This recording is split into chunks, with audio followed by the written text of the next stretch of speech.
That was yet another remarkable match of football we saw. I thought, even yesterday, the Sweden Spain game, I thought it was very entertaining for a 0-0 draw. Very entertaining match. Today, you could say the same thing. Hungary hung on as long as they could up until the 82nd minute, um, when Portugal scored, and they scored two more after that with a 3-0 win, which is a fairly high margin considering everything that went on in the match. Diego Jota, two misses in the first half.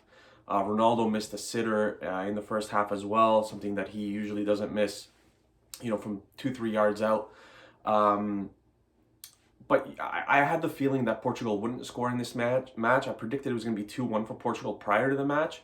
Um, but a 3-0 result, and this is very good for Portugal's goal differential. And if this group does come down to that, scoring 3 goals is something that I think that they needed to do, depending on how the other two matches go. But this is the match that the other three teams had to use as a match to better their goal differential, so to say. We wait to see what happens with the match that features France and Germany, but this is a great start for Portugal. Santos made very good substitutions overall, but bringing on Renato Sanchez and Rafa Silva. Rafa Silva was the player that was fouled in the box, and Renato Sanchez was the player who made the run for that. I think it was the Cristiano goal or whatever it was, or even for the PK. I think, yeah, it was for the PK. So he was the one that got bodied off the ball, and then Rafa Silva. I think that's how it went down. But outstanding substitutions. I think the starting lineup is the starting lineup that I would have used if I was Santos as well. I think there are just too many cooks in the kitchen when you play Bernardo Silva and you have Fernandez and you have Ronaldo and you have Diego Jota. Danilo was outstanding in midfield today. If I had to pick a player of the match, since Portugal won, I'm going to take Danilo. But if this finished 0-0, then Golashi, I think the Hungarian goalkeeper, made 2 or 3 really, really good stops. Then he would have been the clear player of the match for me. But Danilo was outstanding in the midfield. You could add William Carvalho as well. I think there's such a great balance between their attacking and their defending in that, defensive midfield role. One thing I will say, Ruben Diaz, he was good today. I don't think he was great.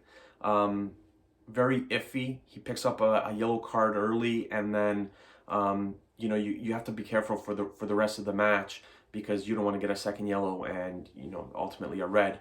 But I thought Semedo was really good on the wing there.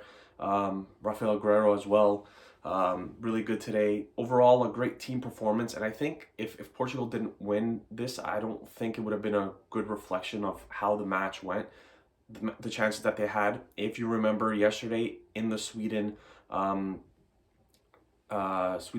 match, the recap that I did, no matter how much possession the team that is attacking has, you will get your chances. Hungary, even though they only had something like 34% possession, I think it was, they still had 2 or 3 chances, and they scored a goal. Unfortunately for them, it was an offside, a clear offside. But there was other times where they could have threatened goal, where they could have threatened Rui Patricio, but they didn't.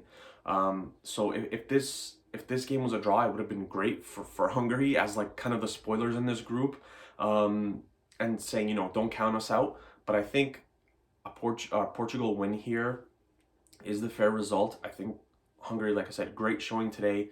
Germany and France better be careful going forward, because they're a very sound defensive team, in that I believe they play a 3-5-2 formation. Very good side. They didn't get here by fluke. They did get here through the playoff, but they're not here by fluke. They also beat an Icelandic team that's also very defensive. So they're not here by fluke, and it's just a message forward to the other teams in the group. And you can argue and say, this is a message from Portugal as well. All the weapons that they have at their disposal, and they scored 3 goals in, what was it, like something like 7-8 minutes. And they didn't even use Raul Felix, and Silva came on late. But there's a lot of firepower in this Portuguese team. Can't wait to see what happens in the second match.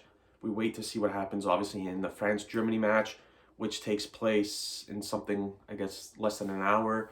So it's hopefully a great day of football today.